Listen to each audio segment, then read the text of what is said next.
Hey, salut à vous l'ami, j'espère vous trouver avec la forme aujourd'hui. Bienvenue dans ce nouvel épisode d'Eric.Solutions dans lequel on va parler ensemble de ce qui se passe, vous savez, quand on rencontre des opportunités sur Internet pour faire progresser son business. Et mieux que ça, on va voir comment les reconnaître tout en évitant les pièges. Ça vous dit d'en savoir plus? Alors surtout, lâchez pas la suite.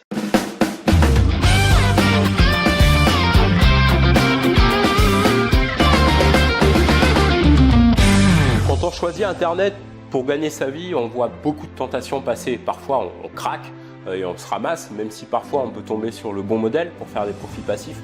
Il y a tellement de façons d'en faire que parfois on ne sait plus où donner de la tête parce qu'on court après plusieurs trucs à la fois. Stop, relax, on passe tous et toutes par là quand on veut gagner sa vie via le web. Le mieux, c'est de juste apprendre à distinguer les vraies opportunités tout en détectant les pièges. Pour ça, il faut un mélange d'intuition, comme j'en parlais il n'y a pas longtemps, et de sagesse pour pas craquer impulsivement sur des trucs qui ressemblent à une opportunité et qui peuvent finalement se terminer en déception. Pas forcément parce que c'était pas une bonne opportunité en soi, mais parce que c'était peut-être pas la bonne opportunité pour nous. Donc c'est en soi qu'il faut d'abord chercher la réflexion pour être sûr d'investir dans quelque chose qui va faire progresser son business, tout en évitant de tomber dans l'extrême, en procrastinant parce que on réfléchit trop longtemps pendant que d'autres exploitent déjà l'opportunité. Un exemple simple, on vous présente une opportunité dans un modèle de business sur Internet, en produits numériques ou dropshipping, consulting, affiliation, trading, etc., ce que vous voulez. Bref, vous pouvez avoir en face de vous une offre, un projet qui semble viable avec un vrai potentiel et tout, mais si vous, dans vos tripes, vous voyez finalement pas vraiment faire le truc, vaut mieux en prendre conscience avant qu'après. Ça évite d'investir pour rien.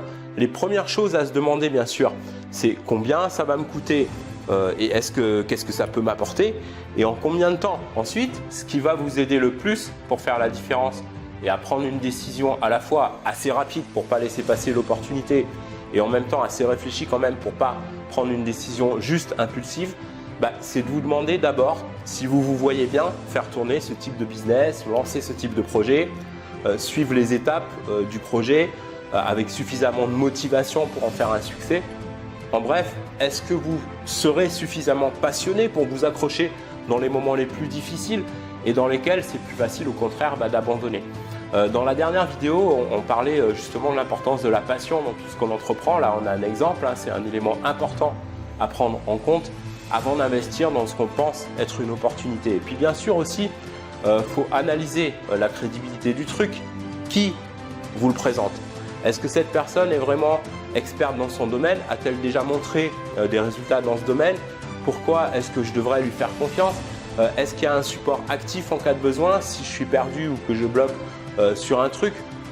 Combien de temps en moyenne ça va me prendre pour mettre ce business ou ce projet en place et le faire décoller efficacement? Est-ce que je vais devoir apprendre des nouvelles choses, me former à des nouvelles pratiques? Est-ce que je suis prêt à ça ou au moins ouvert à ça? Et puis est-ce que je vais pouvoir aussi à terme automatiser une partie ou la totalité de ce business? Est-ce que c'est vraiment porteur, évolutif? Est-ce qu'on peut envisager de multiplier les profits par 5 ou par 10 juste en appliquant la même stratégie sur une échelle plus importante? Il y a des opportunités dans plein de domaines pour gagner sa vie en ligne. Alors je ne vais pas toutes vous les lister, j'en oublie peut-être. On peut gagner de l'argent avec la vente de produits numériques, l'auto-édition, l'affiliation, le e-commerce, le consulting, le trading, plus récemment les crypto-monnaies. Et puis il y a aussi des arnaques dans ces mêmes domaines. Pour flairer une arnaque, il va falloir faire confiance à votre estomac, faire appel à votre intuition. Et si vous sentez vraiment au fond de vous qu'il y a un loup, c'est probablement qu'il y en a un. Ce qui peut vous aider aussi clairement, c'est l'expérience. Selon l'expérience que vous avez, d'être déjà tombé ou pas dans certains pièges et donc de savoir les repérer. Mais attention de ne pas tomber dans l'extrême en ayant juste peur de répéter le passé, parce qu'on sait aussi qu'avant d'obtenir vraiment le succès dans un modèle de business, n'importe lequel, il faut parfois passer par des expériences qui n'ont pas fonctionné jusqu'à ce que finalement ça fonctionne. Et puis il faut aussi des fois sortir de sa zone de confort et gérer ses peurs.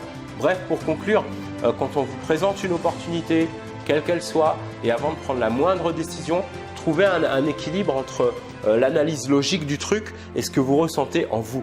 Projetez-vous dans le futur et une fois que vous avez choisi l'opportunité qui vous a semblé la meilleure, faites un plan et mettez-le en action sans attendre.